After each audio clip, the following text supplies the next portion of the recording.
many, the United States of America is a place where you can grow to be someone someday. But to some, it's known as the place of your worst nightmares. We, as a people, have been enclosed into a community because of racial segregation, or in better words, residential segregation. We could not buy what we wanted to, and neither could Mrs. Fry. When she moved to Los Angeles, she moved to the Watts area. One day her son, Marquette, was driving.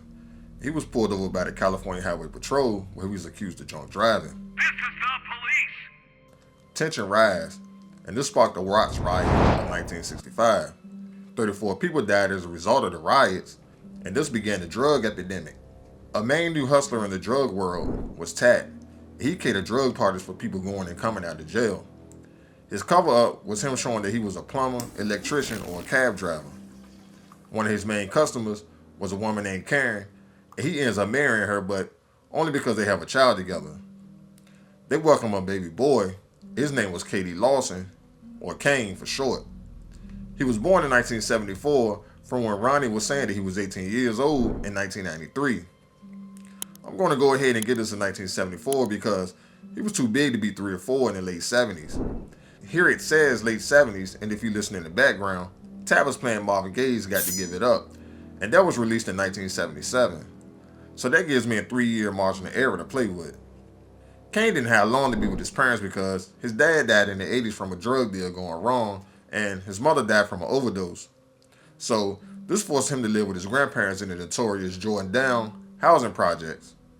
Growing up, Caine had a mentor, and his name was Purnell. He taught him everything there is to know about survival in the streets, and he let him hold his first gun and take his first sip of alcohol. But one day, Purnell got locked up, and now he has life without parole. He left behind a son and a girlfriend, Ronnie. He also had friends around the neighborhood that he had a real bond with. Doc, Sharif, an ex-knucklehead turned Muslim, Stacy, his homeboy since they were little, and he thought he was a pimp, but he was a baller and he had visions of going to Kansas. Kevin, also known as O-Dog, he was the crazy one out of the bunch. A-Wax, he was the oldest. He was laid back from doing hella dirt back in the day, and now he wanted the youngest to put in some work. And Harold, his ace, his cousin. Caine was a high school graduate, and there was a high school graduation party thrown by Doc, and after the graduation party in June 1993, while stopped at a stoplight, a group of guys pulled up beside the car and shot Caine in the shoulder and Harold, taking his life. Looking at the surroundings, this is 93 California, and there were gang wars, and the guys that robbed them wore red. They also had a red van, noting that they may have been part of the Red Nation. Now this makes me think, was Caine and his crew part of the Blue Nation? They all wore blue heavily, and it was just a coincidence that the guys that robbed them wore red. Even the license plate on A-Wax's car was blue.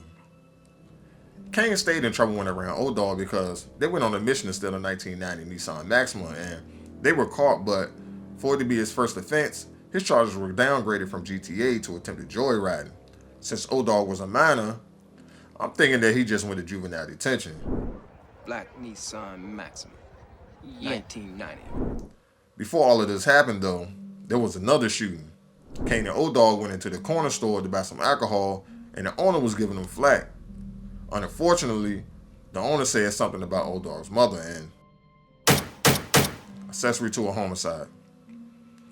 While he was in jail for attempted joyriding, his fingerprints got connected to the bottle that was dropped in the store the night of the shooting. But there was a lack of evidence because they didn't have the security tape. Caine didn't have a job, so he was a neighborhood hustler. He liked quick money, and so he did what he had to do. His dad taught him the game, so he was straight, and with his money, he brought him a Ford Mustang 5.0 plain Jane version. But he wanted that bust down version, so he found someone and robbed him with the same car and took his Dayton rims. Caine had a thing for Ronnie, but his loyalty for Purnell wouldn't allow him to disrespect him. Playing it cool, he ends up meeting with the one person that would change his life forever, Alina.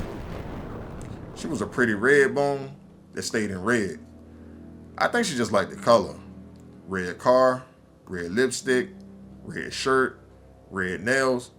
But A-Wax told him to leave that girl alone. Like, it could have been a premonition or something. Cops have a bad image to some in the black community for certain things that they do, just like the incident that started the Watts riot. Caine and Sharif was picked up by the cops and beaten and dropped off in a Spanish neighborhood, thinking that they would hurt them, but it turned out that they took them to the hospital. September 1993 rolls around, and a good majority of his friends were getting ready to leave, including Ronnie and her son Anthony, and she wanted Caine to go with her.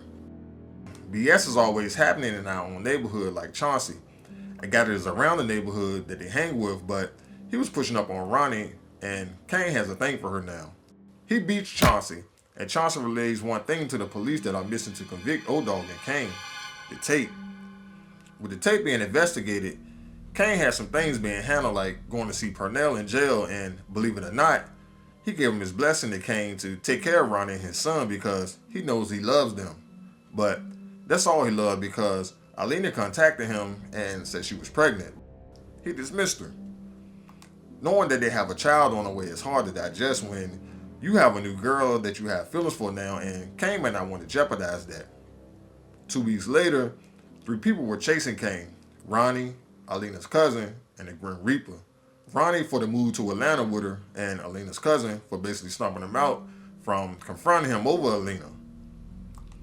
On the day Ronnie and Caine were bound to move, Alina's cousin and a group of friends came through Ronnie's neighborhood and shot Sharif and Caine, ending not only Sharif's life, but Caine as well. Not all hood stories end like this. Some people prosper and some get caught up in the effect of it all. Chauncey was the type of person that you wouldn't run around you. I feel like if you got some money and your back is turned, he's liable to have butterfingers and take what he wants, signifying like when Caine beat him up. He sent that tape off to the police because he became emotional. He felt like he couldn't take a loss for his dumbness. As a result, I predict O-Dog to be picked up by the police and tried as an adult if he isn't 18 already yet. But if you feel like I said something that you don't like or you don't agree with me, please let me know below. Peace.